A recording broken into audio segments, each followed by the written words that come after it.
il est content parce que la journée a été bonne. Lui, il est content parce qu'il est en tête du championnat du monde 250, mais ça ne se voit pas parce qu'il est fatigué. Lui, il est content parce qu'il a gagné le Grand Prix, mais ça ne se voit pas parce qu'il fait toujours la grimace.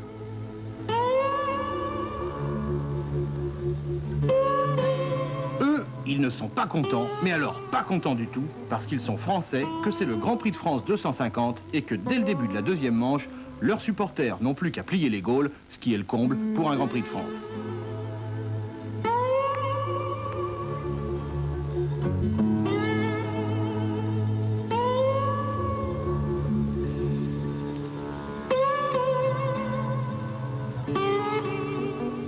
Je pense que le motocross français va bien. En 83, ici, il y a eu 40 000 personnes. Je crois que les records sont battus. Ce qui prouve que la moto va bien en France. Et je voudrais bien que les pouvoirs publics comprennent que le monde de la moto, c'est des gens majeurs qui savent attirer la foule et faire de ce sport un sport de gens adultes.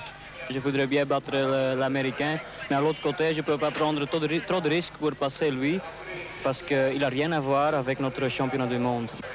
Ah, my Suzuki's great. Donc, il y a du monde et il y a du soleil. Il fait même très chaud.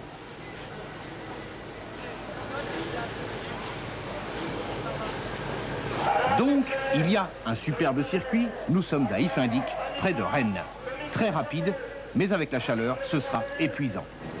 En première manche, Eric Gebours a gagné. L'Américain Bob Hanna, surnommé Hurricane, est tombé. Reparti dernier, il a fini 5e. Hurricane Hanna, le mythe de toute une génération, n'est là que pour le Grand Prix de France.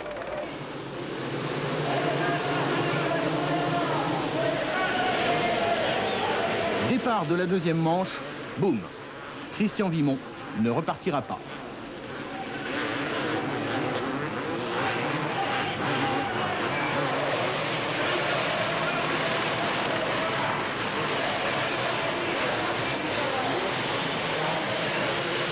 Dès le début, Bob Hanna, l'homme en jaune, avec le numéro 9, a pris la tête.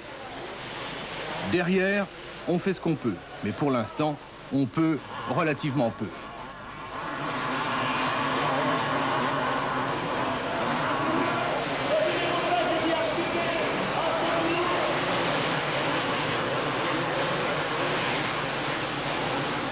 Bob Hurricane Hanna, c'est une sorte de seigneur. C'est lui qui a lancé la mode, très efficace, du style dit à l'américaine. C'est bien sûr aussi le style de Jackie Vimont. On pilote avec les bras très écartés, tout en impulsion, contrôlée, archi précise, qui permettent de ne plus subir les bosses, mais de les travailler. De plus, pour la concurrence, c'est désastreux.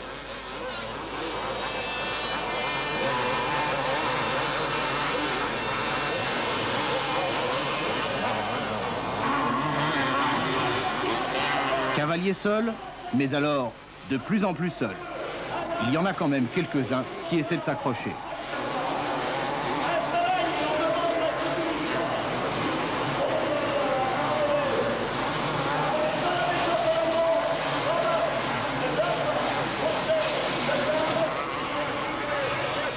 Parmi ceux qui essaient de rouler derrière Hanna, on trouve Rob Herring, le numéro 17. Il est dingue, mais il est jeune. Alors, petit à petit, il va s'essouffler. Et en fin de parcours, il devra rendre la main.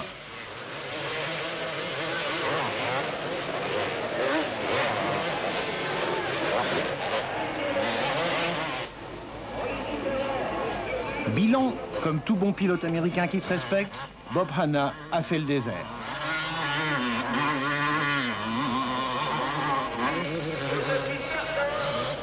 Rob Herring le dingue, le voilà.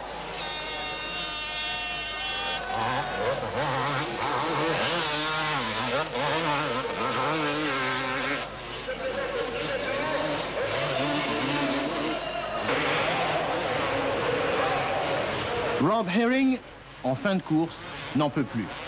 Le numéro 17 va perdre la deuxième place et c'est Eric Gebours, le petit rouge, la Honda numéro 24, qui le rattrape.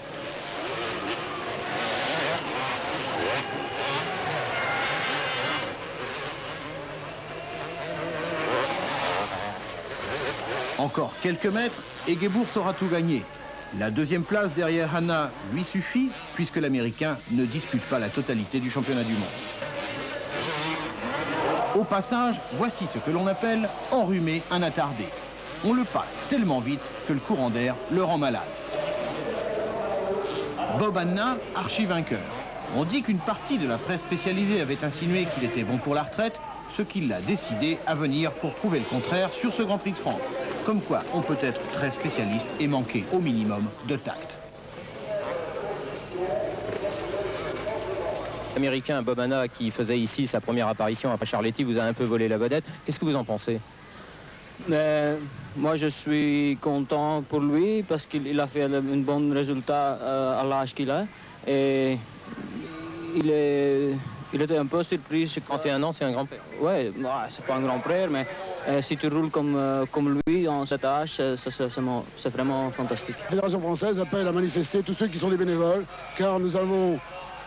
je crois que la seule façon de pouvoir se battre maintenant, c'est de manifester. Nous irons manifester sur les Champs-Élysées avec 100 000 à 200 000 bénévoles sur le thème bénévoles ras-le-bol, car les pouvoirs publics, surtout le ministère de l'Intérieur, a décidé de ne pas aider le monde de la moto. Nous, le monde de la moto, on va montrer qu'on existe et qu'on est des gens majeurs. Yeah, I ride the USGP and then next year... Je ferai le Grand Prix des États-Unis et l'an prochain, je reviendrai en Europe, peut-être pour tous les Grands Prix.